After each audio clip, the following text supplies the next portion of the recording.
আসসালামু আলাইকুম প্রিয় দর্শক, অন্য মঞ্চের আলাপচারিতায় আপনাদের সকলকে আমন্ত্রণ জানাই। নিয়ে ক্যালকাটা ডায়ালগস থেকে আপনাদের সামনে আমি মনোজ দাস। আমেরিকার নয়া উপনিবেশ আজ বাংলাদেশ। এবার কি করবে ভারত, এই নিয়ে এখনকার প্রতিবেদন।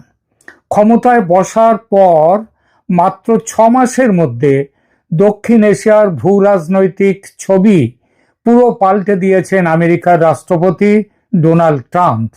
যে কাজ ট্রাম্পের পূর্বসূরি জো বাইডেন শুরু করেছিলেন, কিছুটা সাফল্য পেয়েছিলেন, সেই কাজটি ট্রাম্প মোটামুটি গুছিয়ে এনেছেন।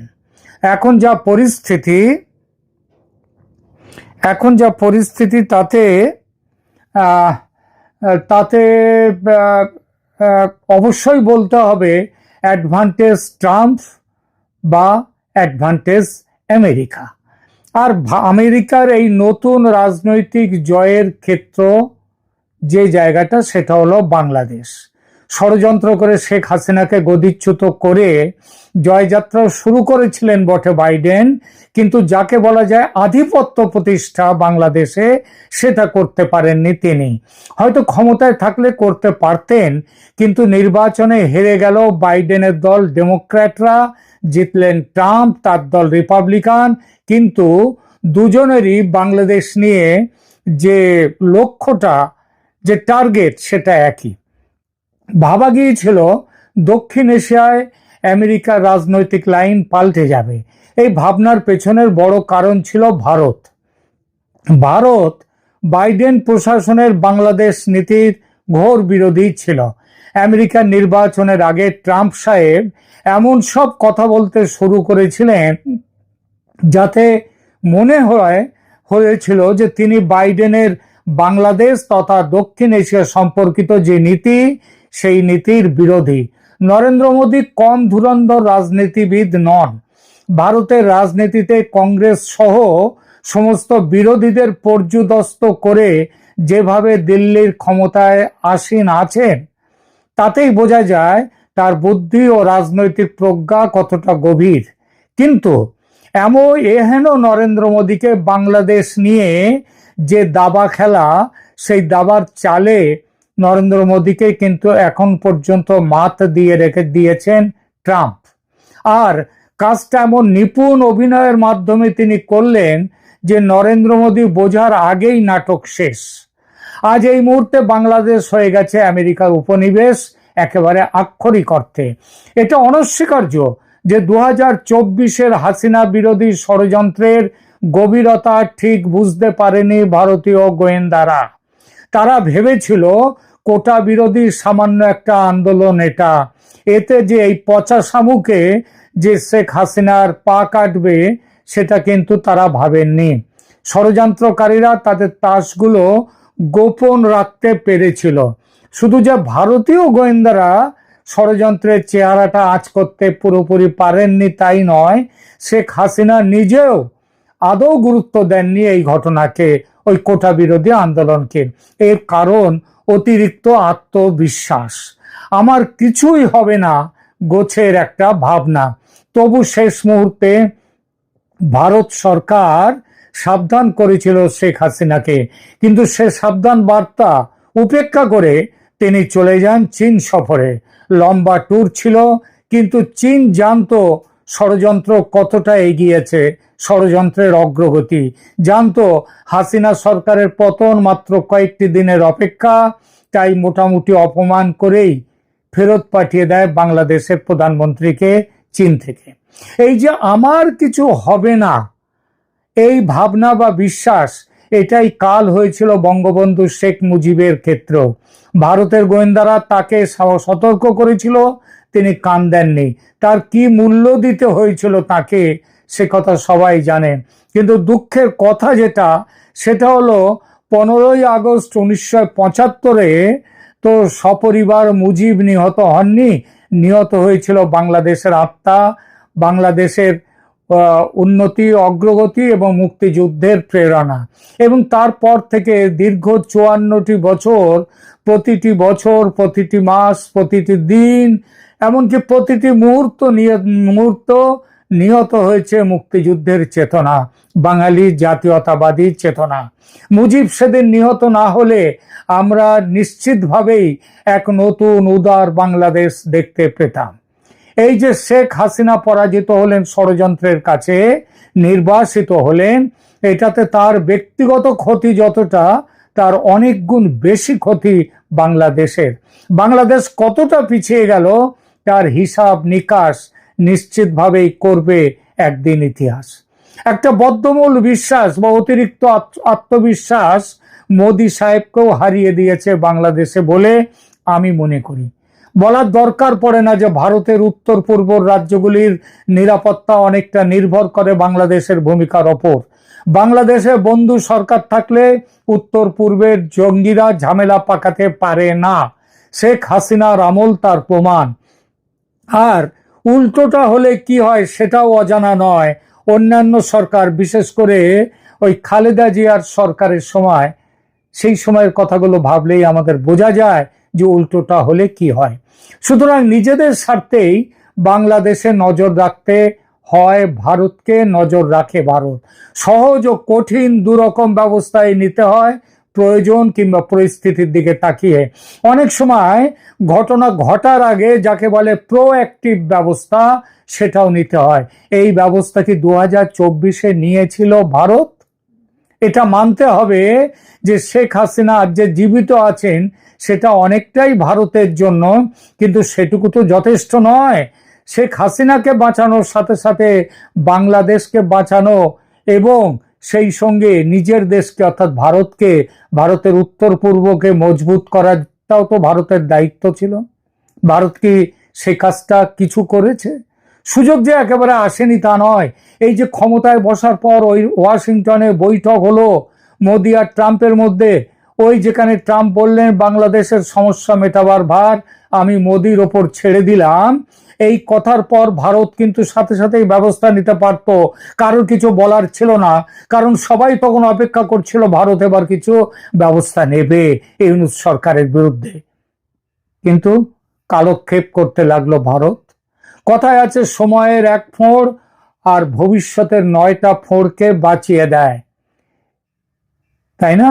যত দিন যেতে লাগলো বাংলাদেশের পরিস্থিতি তত জটিল হতে লাগলো। ট্রাম্প ক্রমশ উঠে গেলেন বাইডেনের মাথায়, বাইডেনের ওপরে।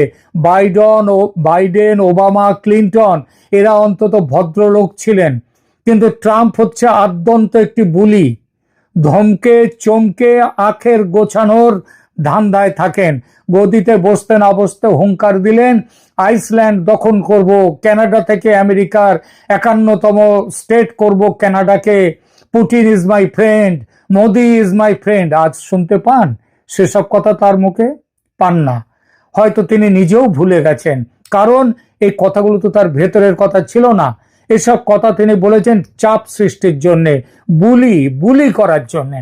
এই লোকটার কথার ওপর বিশ্বাস করে বসে থেকে বাংলাদেশে কোনো ব্যবস্থা না নিয়ে অপেক্ষা করে ভুল করেছে কিনা ভারত, এই প্রশ্ন উঠতেই পারে।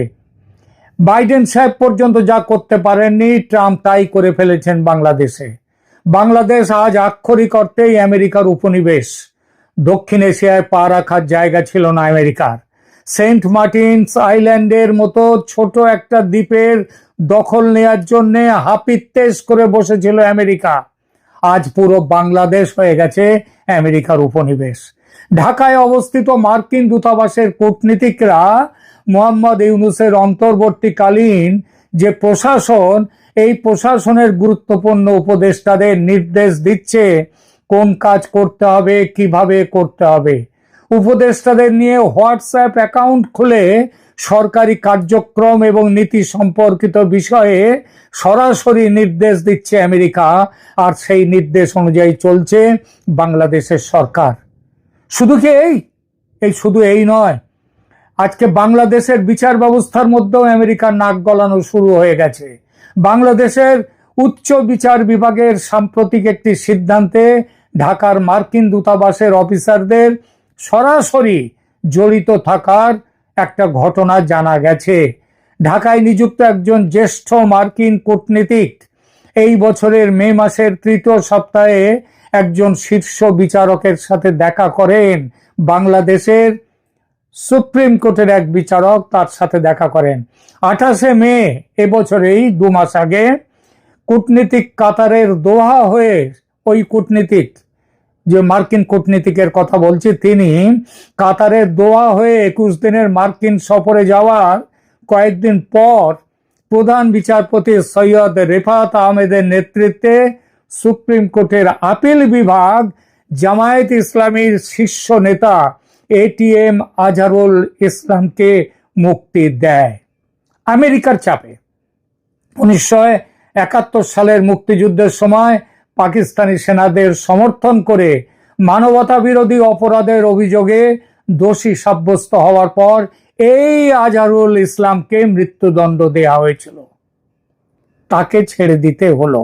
এটুকু বলাই যথেষ্ট যে ইউনূসের নেতৃত্বাধীন অন্তর্বর্তীকালীন সরকারের আইন উপদেষ্টা আসিফ নজরুল, তিনি আজহারুল ইসলামের যে মুক্তি, এই মুক্তিকে স্বাগত জানান। মনে রাখতে হবে, এই আসিফ নজরুলের বোধহয় দ্বিতীয় না তৃতীয় স্ত্রী, যাই হোক হবে তৃতীয় স্ত্রী বোধহয়, তিনি এখন চাকরি করেন ওই আমেরিকার দূতাবাসে। তাহলে তো বুঝতেই পারছেন কোথাকার জল কোথায় চলে যাচ্ছে। আজহারুল ইসলামকে কারাগার থেকে মুক্তি দেওয়ার 3 দিন পর প্রধান বিচারপতির নেতৃত্বে ওই একই আপিল বিভাগ তারা রাজনৈতিক দল হিসেবে জামায়াতে ইসলামীর নিবন্ধন বাতিলের হাইকোর্ট যে আদেশ দিয়েছিল ইতিপূর্বে, সেই আদেশকে বাতিল করে দেয়। এখন জামায়াতে ইসলামীর ওপরে আর কোনো নিষেধাজ্ঞা নেই। এই সব সিদ্ধান্তের পেছনেই আছে আমেরিকার হাত, লম্বা হাত। অথচ এই রাষ্ট্রপতি ডোনাল্ড ট্রাম্প বলেছিলেন পৃথিবী থেকে জঙ্গিবাদ, সন্ত্রাসবাদ মুছে দেওয়ার লড়াই করবেন তিনি। সেই লড়াইয়ের এই নমুনা। ঢাকায় অবস্থিত মার্কিন দূতাবাস 1 বছরেরও বেশি সময় ধরে রাষ্ট্রদূত ছাড়া রয়েছে। সর্বশেষ দায়িত্বপ্রাপ্ত পিটার ডি হাস, তিনি 23 জুলাই 2024 তারিখে ঢাকা ত্যাগ করেন, কিন্তু তারপর থেকে তিনি টেক্সাস ভিত্তিক এক্সিলারেট এনার্জি নামে একটি কোম্পানির কৌশলগত উপদেষ্টা হিসেবে নিয়মিত বাংলাদেশ সফর করে আসছেন। জো বাইডেনের রাষ্ট্রপতিত্বে মার্কিন পররাষ্ট্র দপ্তর 2025 সালের জানুয়ারিতে তাজিকিস্তান, তুর্কমেনিস্তান এবং কসোভোতে 3 বার রাষ্ট্রদূত হিসেবে দায়িত্ব পালনকারী ট্রেসি অ্যান জ্যাকবসনকে অন্তর্বর্তীকালীন চার্জ ডে অ্যাফেয়ার্স হিসেবে নিয়োগ দেয়। সেই জ্যাকবসন করছেন রাষ্ট্রদূতের কাজ, তিনি কিন্তু রাষ্ট্রদূত অফিসিয়ালি নন। পাকিস্তানকে আর বাংলাদেশকে কেন তাকে রেখে দিয়েছে এতদিন ধরেও ট্রাম্প কেন রেখে দিয়েছেন, বলছি তার কারণ। পাকিস্তানকে আর বাংলাদেশকে সঙ্গে নিয়ে ভারত বিরোধী একটা আঞ্চলিক শক্তিকেন্দ্র গঠন করে ফেলেছে ট্রাম্প সাহেব। অন্তর্দেশীয় রাজনীতিতে কেউ কারোর বন্ধু নয়, নিজের স্বার্থ অনুযায়ী চলে সব দেশ। দেখুন না, রাশিয়ার তেল নেয়ার দায়ে ভারতের ওপর 50% কর চাপালো আমেরিকা, অথচ চীনের বিরুদ্ধে এত কথা বলেও ভারতের চেয়ে অনেক বেশি রাশিয়ার তেল নেয় চীন, তবু তাদের ওপরে চাপানো শুল্ক ভারতের চেয়ে কম। অর্থাৎ ভারত আর চীনের মধ্যে সেখানেও একটা বাঁধিয়ে দেয়া। এসব দেখার পর ভারতের কানে এবার জল ঢুকেছে। দিল্লির সাউথ ব্লকে জোর তৎপরতা চলছে বলে খবর আসছে। কিসের তৎপরতা? খুব শিগগির অপারেশন সিন্দুর পার্ট 2 শুরু হবে।